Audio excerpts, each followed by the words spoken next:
We're going to talk about running monsters in dynamic situations. I'm going to create a false dichotomy of dungeon crawls versus dynamic situations. A dungeon crawl is a type of adventure. These aren't the only types of adventures. There's other ones, but I'm going to focus on these two. And one of them is a dungeon crawl is you're going from room to room. You're making choices about what direction you go. You might encounter a group in one particular area of the dungeon. You might do some stuff there, manipulate, then you kind of go on to the next room and start crawling from room to room, figuring out what's going on. You generally don't know what the layout is like, so you don't have one path. You're making your choice about what path you go. You have a lot of things like who's going up front. You have a lot of thing about is anybody getting surprised. Usually the chambers of the room are independent from the other ones. Every so often something you do in one chamber might affect something in another chamber, like guards become alert to your presence or whatever. But generally speaking, you're focused on whatever's in that chamber, then you go on to the next chamber and deal with it. Situations are different. I like to think of situations as being like a heist.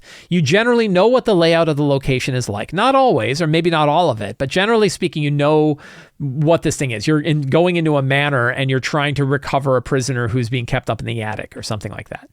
You have inhabitants of that location, but the inhabitants can be moving around. They can be doing different things. And some of them are villains. Maybe some of them aren't villains. So maybe you have the guards who are keeping the hostage held up in the attic and other guardians that are going around the house. But then you also have a serving staff who really aren't involved in the person and they're not necessarily going to attack, but you have inhabitants of those situations.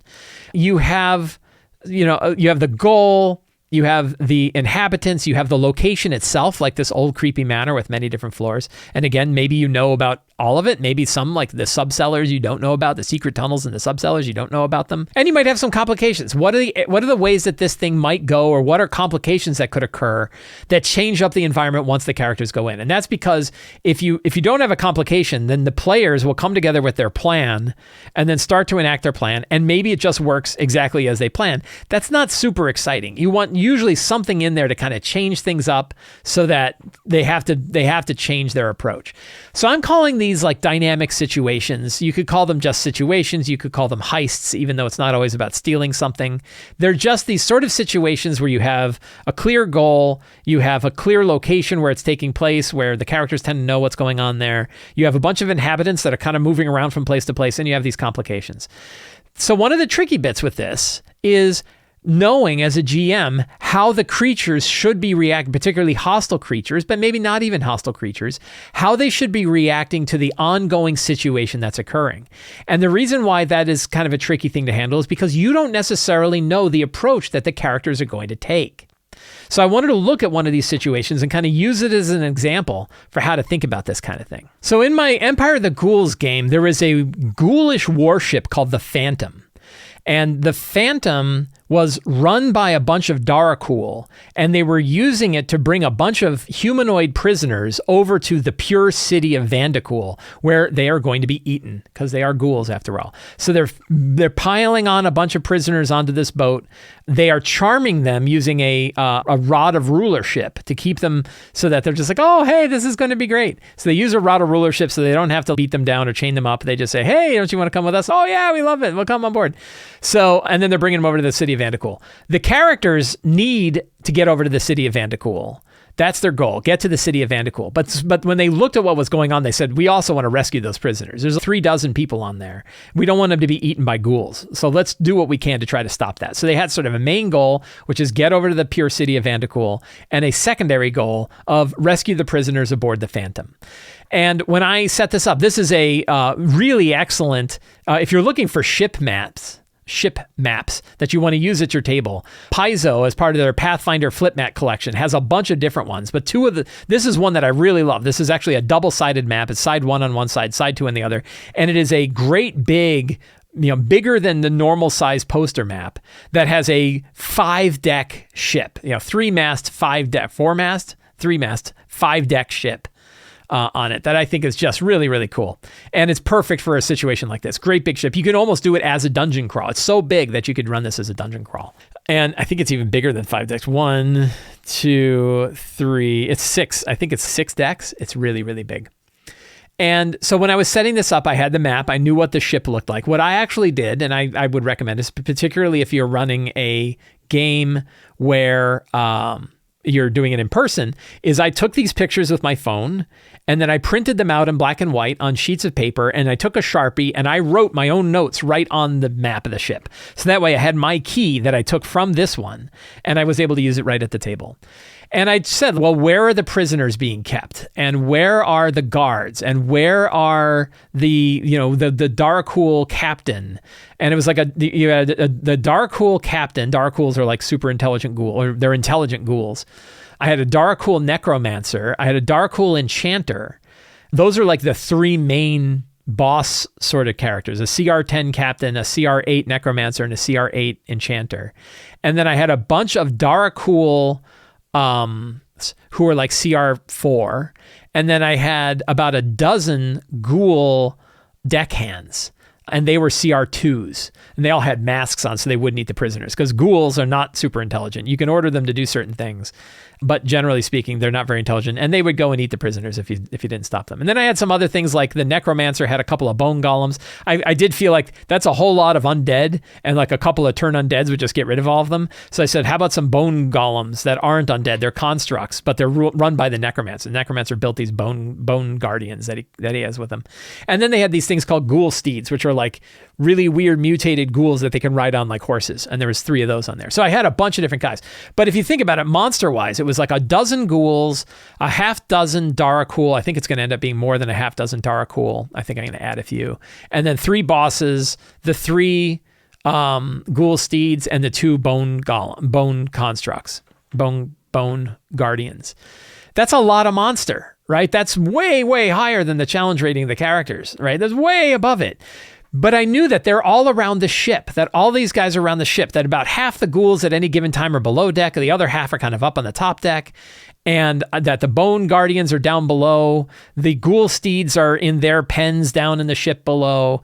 There's some Darkhool that are making sure that the prisoners are staying happy. The enchanter is down there with the rod of rulership to make sure that they're staying charmed and that they're not going to go run.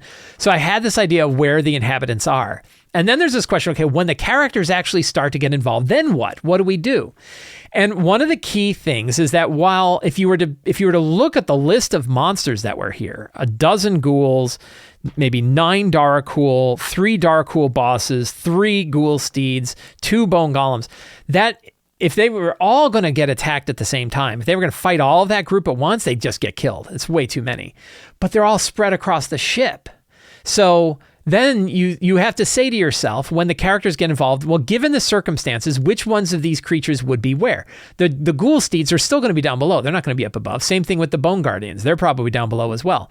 But there's probably a couple of ghouls and a Darkhool at the different tops of the upper part of the ship. So they're on lookouts, right? So there's one in the forecastle, one in the aft castle, one that's up in the poop deck with the one that's up on the poop deck far up above, who's masked, but he has a little kazoo that he can blow when he sees something, so everybody can be like, oh, he blows the kazoo. And the character said, well, we're going to engulf the whole thing in a fog cloud, and then I'm going to turn into a giant eagle, and I'm going to try to fly and grab some and throw him in the boat. The great news is there's so many ghouls that they could totally do that. So the druid cast fog cloud, turned into a giant eagle, and is flying through, and he's grabbing ghouls, and he's throwing them over the side. He threw the necromancer over the side, but the necromancer would fly. But then he hit the necromancer enough times that the fly failed, and the necromancer went into the drink. And so then you decide, given what the characters are doing, which numbers of these monsters are likely to hear about. Do one of the monsters go below decks and say, hey, a bunch of things are happening down up above that are really bad, and then, let's go find out. At one point, the ghouls were all eating. They were all having a big humanoid stew. And the captain was there, and the necromancer was there, and a couple of Darkhool were there, and they hit the top deck with shatter, and it blew out the roof of the dining area, which meant now the captain and the necromancer and the other Darkhool know what's going on, and they come out, and they're fighting. So you have this dynamic battle that's growing, not because you have intended these waves to happen, but that based on the circumstances of what's going on, the characters are getting involved, and more of your monsters are getting involved because of what's going on. By the time they start casting shatter, by the time they're casting these big super loud things, everyone on the ship knows something's going on, right? That doesn't mean they're all going to attack. And it doesn't mean they know what's going on. They just know something's going on, which means there might be times where a ghoul wanders up to see what's happening, and then that ghoul gets killed really easy because there's only one ghoul. It's only later when the necromancer makes their way back onto the ship, but doesn't go to the top deck. He's like, twice I've been dragged off by a giant eagle, so I'm not going back up there. I'm going to go down below, and I'm going to get my bone golems, and we're going to take the bone golems, and I'm going to go attack with all of those. You want to think about from the enemy standpoint, what would they do to react to the situation? What if you were in their shoes? What would you do if you were a Darakul necromancer who just got dumped in the drink twice by a giant eagle? You'd probably stop going on the deck. You might say, I'm going to get a big rope and a grapple so that every time I go up there, I'm going to grapple myself to a piece of wood. So if the eagle tries to grab me and pull me away, he can't. Right? You'd probably come up with stuff like that. So that's why I think it's really important when you're building these dynamic situations, like the characters invading a big boat. It's a good rule of thumb, in my mind, is have lots of monsters, way many more monsters than you think the characters could handle in one battle, but not so many monsters that it doesn't make sense. You want to have enough monsters. When I sat down and figured out what the crew of this ship was like, the crew of the Phantom was like, I knew roughly how many ghouls made sense. That idea that there's maybe a couple dozen ghouls to manage 3 dozen prisoners as they're making their way across. That seemed to make sense to me. The other thing was complications. What were the complications? So I had 2. One was the ship called the Phantom is actually possessed by a phantom, by a ghost that is a tormented Minotaur hero that one of the player characters actually knows of a hero. They know who this hero is. Well, that means the characters can try to affect the ship by affecting the ghost that's possessing it to get it on their side. I thought that was kind of a neat twist. And that's a twist that's on their direction, right? Then another twist is there's also an albino kraken that's out there in the Sulphur Sea that's following along and trying to eat things. And that kraken might pipe up. It's albino because I have a miniature for it, and the miniature isn't painted. So it's a pure white kraken. And I'm going to have the kraken pop out of the water and start eating folks. And so that's a complication. Does the kraken start to attack the ship? How do the characters get the kraken away from the ship? Because now they need the ship intact because they're out in the middle of the sea. So they need the ship intact. They have to get rid of the kraken, but also have to worry about the ghouls that are there too. So that's where you get these dynamic situations that occur. But I think that a good rule of thumb is lots of monsters who don't act optimally is a good rule. A lot of monsters who don't act optimally. So what that means is you want to put all of the monsters out there that you think make sense for the given situation, even if it's way above the challenge rating that the characters should typically be able to handle. But the monsters don't know what's going on, and they're not acting purely in an optimal standpoint. They are not configuring themselves in perfect battle groups and attacking. They're running around. They don't know about things. They're getting grabbed and thrown into drink and eaten by a kraken, right? Because you have so many monsters that are doing all these things, you don't mind when a bunch of them get turned, or if the characters find some crafty way to get rid of half of them. That's totally cool because half of those, you can, especially at higher levels, you can put the characters in these near impossible difficult encounters with the recognition that you're not acting optimally. The monsters are not acting optimally, and the characters are, so they get a much bigger advantage with the things that they do. So I thought it was kind of fun to dig into that situation. If you enjoyed this video and you want to see more stuff like this, the best way to do so is to subscribe to the Sly Flourish newsletter. It's absolutely free to sign up. You can find a link in the show notes. You get a free adventure generator PDF and a free RPG-related article sent directly to your inbox. You can also support me directly on Patreon. Patrons get access to Uncovered Secrets Volume 1 and 2 with lots of tips and tricks like this. You also get the City of Arches sourcebook, a bunch of exclusive adventures, a whole bunch of tools to help you run your game, a dedicated Discord server, and the access to the monthly Q&A, or you can pick up any of my books at the Sly Flourish bookstore, including Return of the Lazy Dungeon Master, the Lazy DM's Workbook, and the Lazy DM's Companion. Links for all that are in the show notes. Thank you very much and have a great day.